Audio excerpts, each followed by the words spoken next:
Le Petit Prince d'Antoine de Saint-Exupéry, chapitre 17.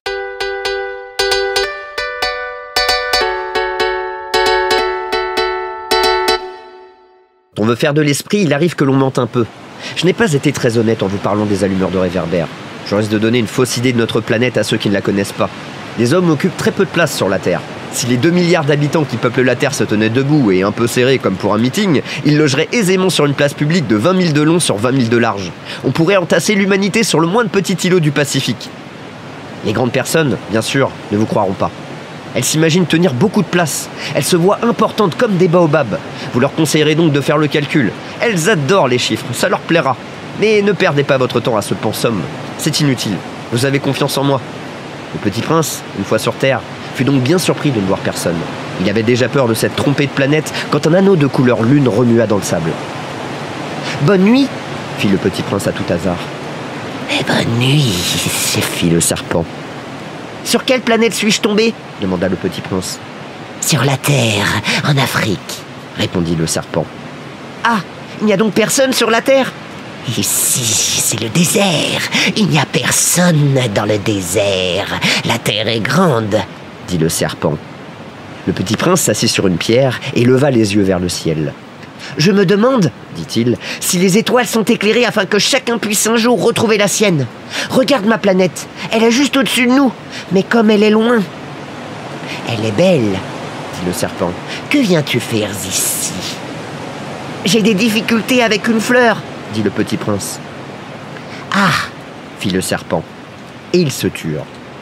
« Où sont les hommes ?» reprit enfin le Petit Prince. « On est un peu seul dans le désert. »« On est aussi seul chez les hommes, » dit le serpent. Le Petit Prince le regarda longtemps. « T'es une drôle de bête, » lui dit-il enfin. « Mince comme un doigt. »« Mais je suis plus puissant que le doigt d'un roi, » dit le serpent. Le Petit Prince eut un sourire. « Tu n'es pas bien puissant, tu n'as même pas de pattes, tu peux même pas voyager. »« Je puis t'emporter plus loin qu'un navire, » dit le serpent. Il s'enroula autour de la cheville du Petit Prince comme un bracelet d'or.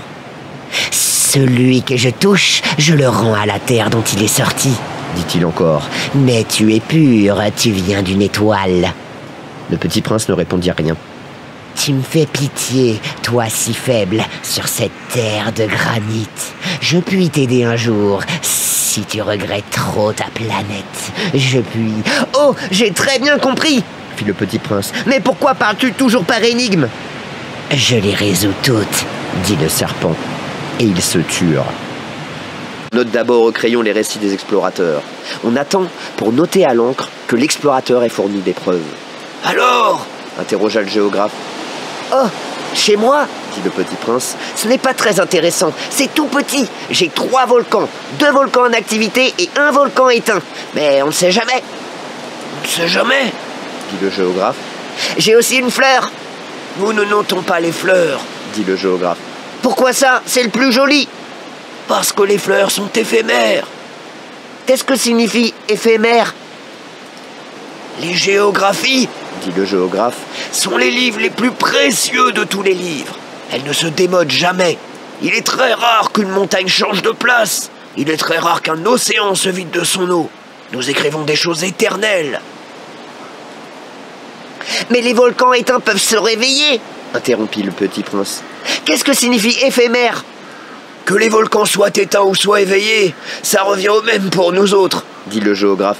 « Ce qui compte pour nous, c'est la montagne, elle ne change pas. »« Mais qu'est-ce que signifie éphémère ?»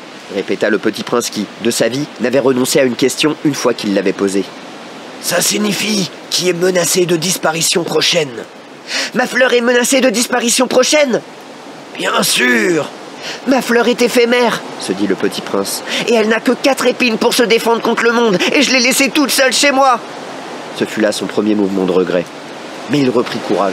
« Que me conseillez-vous d'aller visiter ?» demanda-t-il. « La planète Terre, » lui répondit le géographe. « Elle a une bonne réputation. » Et le Petit Prince s'enfuit, songeant à sa fleur.